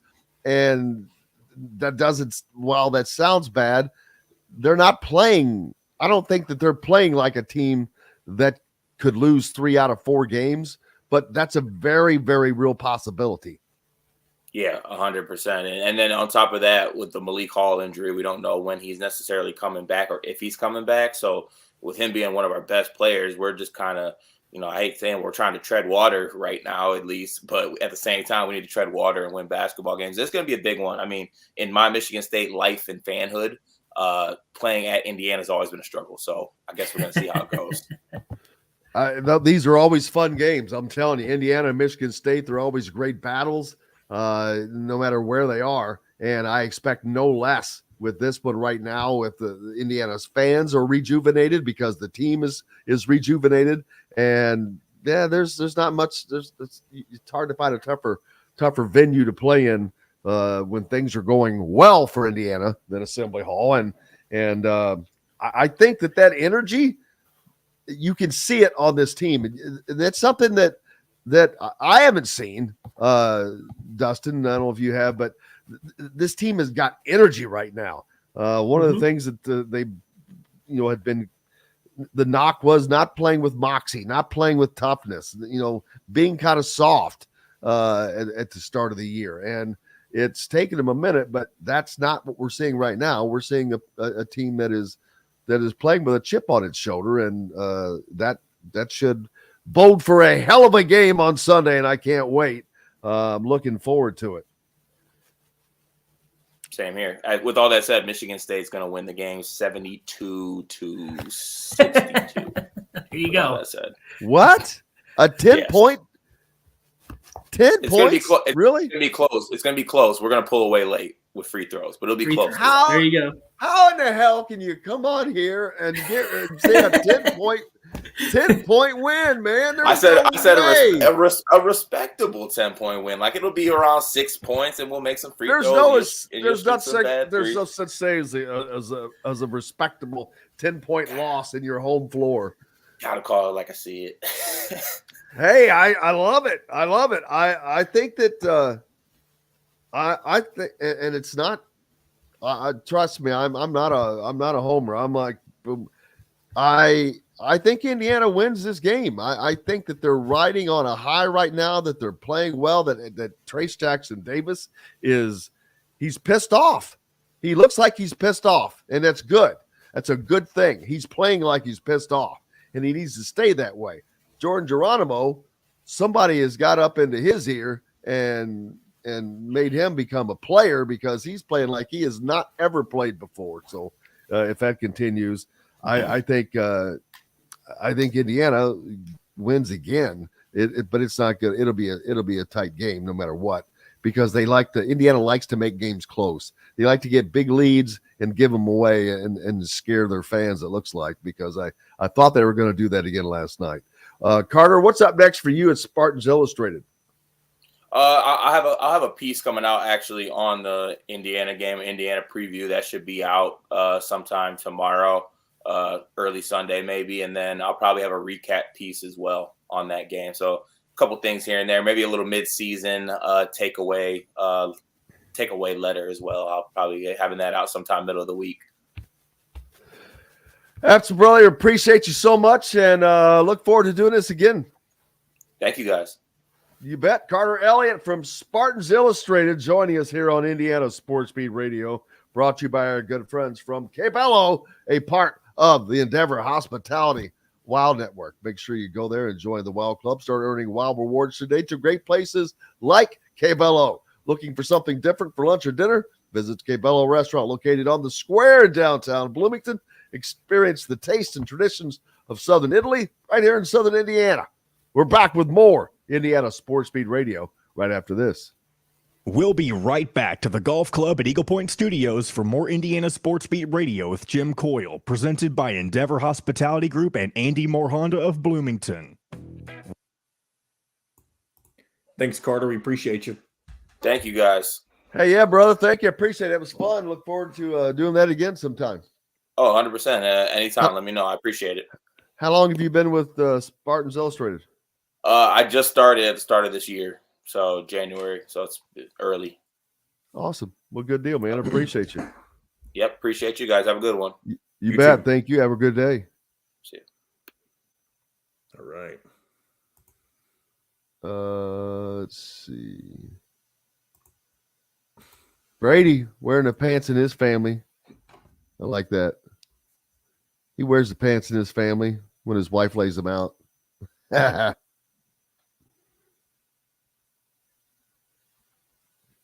Renata, I missed one. You didn't see.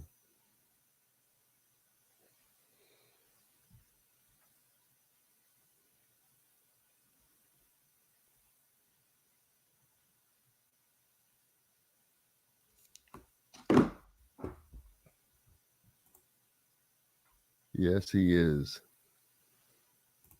He is looking smooth as butter. A knife through butter.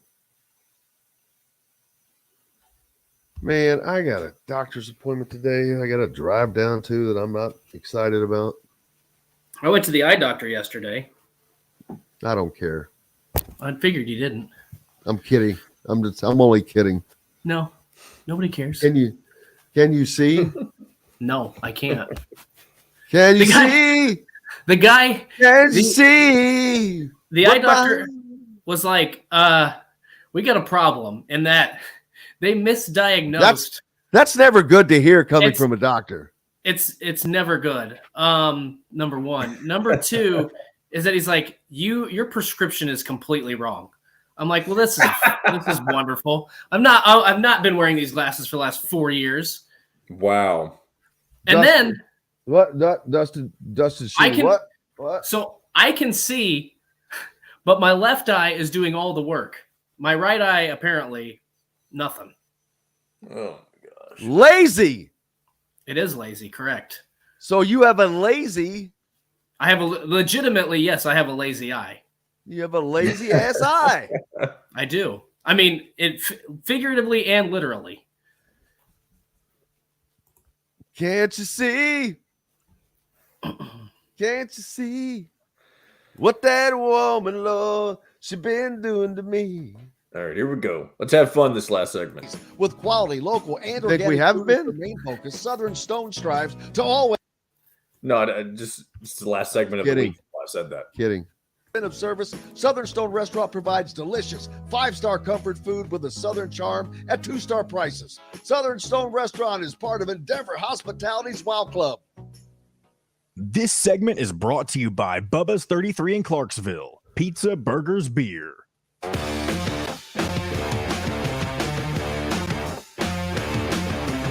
Now back to the Golf Club at Eagle Point Studios for more Indiana Sports Beat Radio with Jim Coyle, presented by Endeavor Hospitality Group and Andy Moore Honda of Bloomington. Welcome back, Indiana Sports Beat Radio, coming to you here on this Friday. TGIF, baby. What you got planned for the weekend? Indiana does not play until Sunday, which is nice. So it's kind of like having a semi weekend off. You can have your Sunday brunch with the Hoosiers. Speaking of, oh my gosh, buddy, if they were, I wish they were on the road because that's exactly what I would be doing. But having Sunday brunch. someplace. Yes. Make yourself Sunday brunch. Why would I do that when I can go to Southern Stone or BB's? Fair. That's fair. Apparently, Southern Stone like sells out for brunch. What? And I can understand that because I know how good their food is. Seriously, legitimately. And I love great breakfast food that I haven't had to make. So here would be, I like great breakfast food that I make. Well, I like it that I make it, but I just. Here's the question: what qualifies as a brunch? Here's my definition of what brunch is. Would be breakfast in the lunch hour. It's not just because you're going out at Sunday at noon.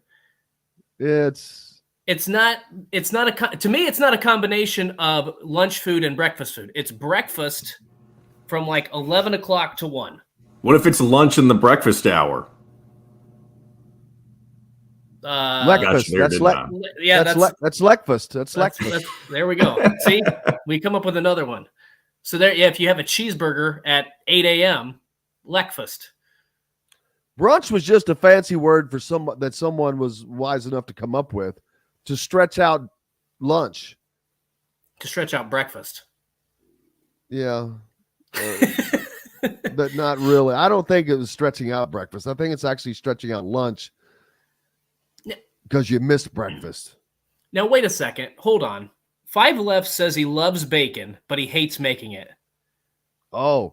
It's not hard to make, though. Five Lefts, let me tell you. I guess it depends on what kind of bacon. I am on the same train here, but I am a new deal. No more frying bacon. My bacon frying days are over. You simply take a baking sheet deal, pan, whatever, a baking sheet deal. You know what I'm saying? I do. Put the parchment paper down. Yep. And you put the bacon on that. You bake it and forget it. You don't have to do jack squat. And you can do that. Yep. It's flat. It's good. It doesn't stink up the house. You don't have smoke everywhere. Hold on. Well, not stink. You know what I'm saying. Okay. All that stuff flying through the house and all that business. But it's anyway, it's perfect. It's perfect bacon every time. And it's flat. You can get it exactly how you like it. It is the way to go. And the mess.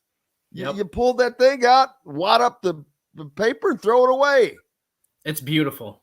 I discovered this just a couple years ago. But it's the best taste. And it's easy. You can do everything else while that's getting done. Exactly. So, I can make my biscuits and gravy, eggs, pancakes. Bacon's just sitting in the oven. I've got I do scrambled eggs with sausage in it, with jalapenos, onions, hash browns, a little bit of cheese in there. I've never made homemade hash browns. Well, I didn't say I made the hash browns. I just take tater tots or whatever and throw them and heat them up, throw them in. Why wouldn't you just... I'm not making hash browns. I ain't got time for that crap. Feels like it would be relatively easy, though. Man, if you want to cut up some potatoes and do all that business, yeah. And then fry them. I ain't got time for all that crap. Jennifer says... I might as well just grow the vegetables if I'm going to do all that. That's okay. Jennifer says that brunch includes mimosas and Bloody Marys. I agree. See, I was thinking that too. Or Bailey, or coffee with a little Baileys, or Baileys with a little coffee. One of the two. How about that? Last night Kroger has this stuff. Well, not just Kroger, any place. Daggone it. Can't think of it as soon as I need to. But Kroger. I just happened. It was on sale as this. They call it peppermint bark. Oh yeah, okay. And they had it on sale last night in their little section of stuff that they're, hey, get this, it's going away. Which is kind of odd, is because it seems like I bought some like a year ago, like to occasionally put in coffee. or something. But don't it's obviously it doesn't get used that much because there's still a tick of it left. You put peppermint bark in your coffee. Well, it's like a liqueur. Oh. And so it's a peppermint bark liqueur. It's like, like Bailey's, kind of like a Bailey's. Okay. Thing. I gotcha. I thought you were telling me you took an actual piece of peppermint bark and stuck it in your coffee. First of all, there's no such thing as peppermint bark. Oh, there has to be. In this day and age, we make pumpkin spice everything. You don't think there's peppermint bark out there? No, not bark that tastes like peppermint, because peppermint doesn't come from a tree. Wait. Hold on. Time out. I got to make sure that we're on the same page here. I'm talking about the candy, not like a peppermint tree, right? No, what candy? What? I've never heard of peppermint bark. John, you got to help me out. Is this another? Okay. Is this another? Peppermint bark is a real thing. It's a very festive candy. Yes. Okay. Oh, not only is it real, it's festive. It's festive. It's festive. Oh my God, it's festive. You thought I meant that there's a peppermint tree out there. I thought you thought that peppermint came from a peppermint tree. No, I did not think that. I've never heard of peppermint bark candy. I have no idea what that is. I don't buy candy. I don't eat candy anymore. It would be like, so Jennifer's got it right. It's white chocolate and peppermint. It's basically like peanut brittle. It's kind of like peanut brittle. That's the same sort of texture. Well, it sounds delicious. It would be legitimate to put in your coffee. It would just be a little weird because I don't think it would melt that well. But now it doesn't have to melt. It has to melt a little bit.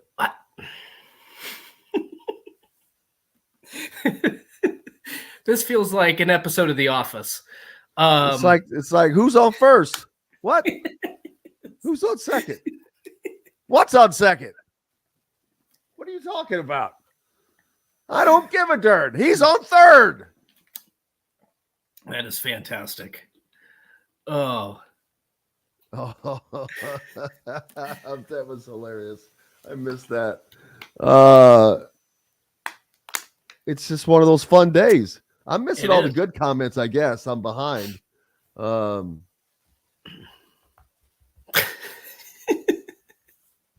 This is equivalent to me not seeing Breaking Away. You not knowing what peppermint bark is. I don't think so. This is an upset. This is a major upset. I don't think so. It's pretty popular around the holiday times, I have to say. I may see it and go, okay, yeah, I don't know what you call it, but I know what that is. Okay, that's fair. That's fair. I think that because I think now that you're saying, I'm like, yeah, I kind of know what you're talking about. It's good. I'd eat it if it was out there. But if it's so good, why is it only out once a year? Yeah, that's a good question. Here's something else that's delicious that is only out. I wish it was out all year round. They make Publix down here, and I'm sure other grocery store chains do this too. But down here, there's a peppermint stick ice cream that they make. It's like vanilla with just obviously peppermint in it. You get that with some hot fudge. Oh, it is fantastic. I wish they made it 20. Well, I would probably weigh 400 pounds if they made it all year round because I would eat it almost every day. It is delicious. Yeah, I agree with you, Andy. I think that Sunday is going to be a battle, baby. Because Michigan State is going to come in ready to play. That's a big game for them. Yep. I mean, they just came off of a 2-game losing streak, got back on the winning side. They need this game. Everybody that's the thing about the Big Ten. Everybody you play needs that game. Yep.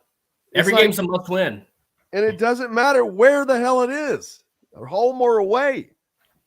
But and let me tell you something. The thing that will feed that Indiana crowd is if that defensive performance, like they played against Illinois, like they played against Wisconsin, if they give that same sort of effort, that crowd is going to be juiced anyway, but magnify that by a million no way times. I expect anything less. They're playing right now. They're playing at whatever it is that was said in the players meeting, whatever that has been said to Jordan Geronimo, it works. It's working. So keep doing it. Just keep doing it. They are playing the word determined is the word that just keeps coming to mind, because they were not determined earlier in the season. Yep, I agree completely. Well, I mean, I don't. Determine's probably a good word, but I don't know. Something has changed, and I think it was probably that players meeting. Something was said. I don't want to say they weren't determined, but they just didn't. They looked off. There were little things that they could have been doing that they weren't doing before, and now it's starting to click. I think the players meeting. I think everybody getting on the same page, getting adjusted to the rotations, and not having X and race. I think that's all. I think those are all big factors, and that's why you head into this game where, a week ago you're looking at it and saying, "Boy, this is a huge 2-game stretch, Illinois, Michigan State." Now you're looking at it like, "Hey, we should be able to win 4 in a row at least, if not more, the way we're playing right now." Huge change in the mindset of just not only the team but among the fan base too. Shimatori 66 says this is a bit off the wall, but he thinks that we tend to undervalue IU's talent level. This is the 3rd straight season that an IU transfer is a key part of a top 10 team. Well, or the lack of use of said talent when they're interesting, here, maybe, and why they are leaving. But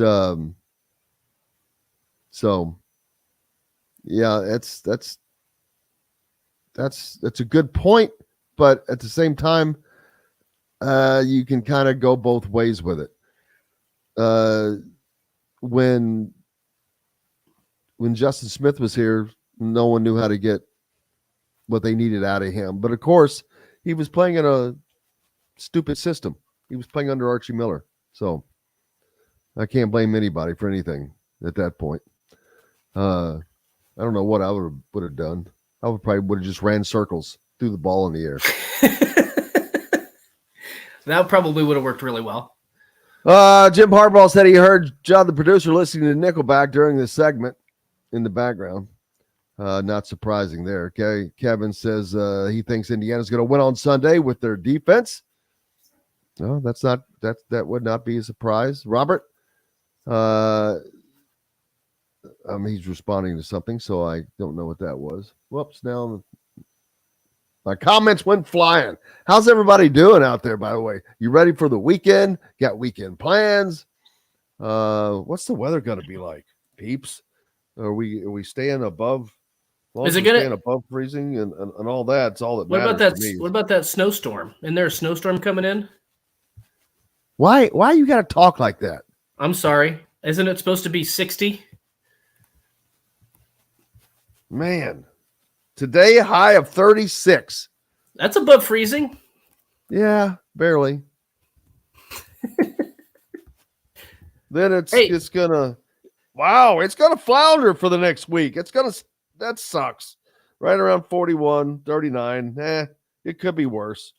But nothing. I don't. What snowstorm? I don't see a snowstorm. I'm just I don't know. I thought it was like coming across the Midwest. It was 58 degrees yesterday. Damn it. Okay, well, I don't know. No, I'm not saying on you, but it was 58 yesterday. And did you go outside?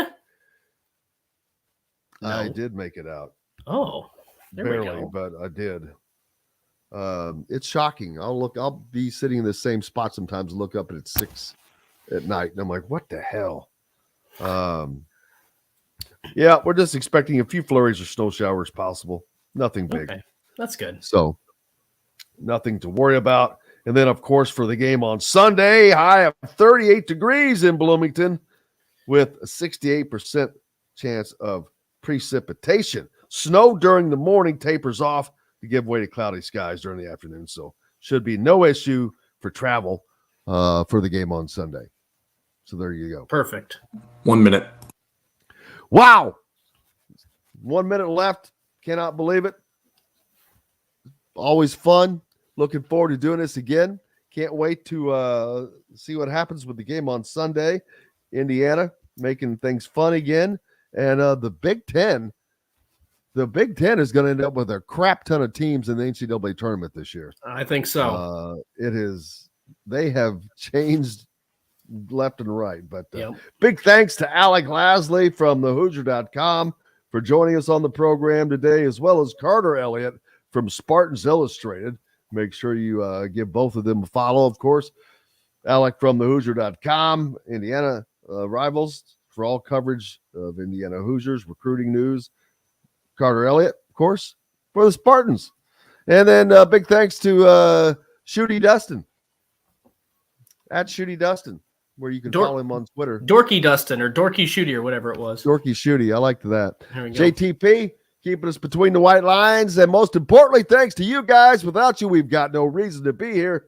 And we're thankful and grateful to you for it. I hope you guys go out and have a great weekend. Some of you, I'll see you at the game on Sunday. Others, it'll be right back here. Until then, I'm Jim Coyle. I will see you on the radio.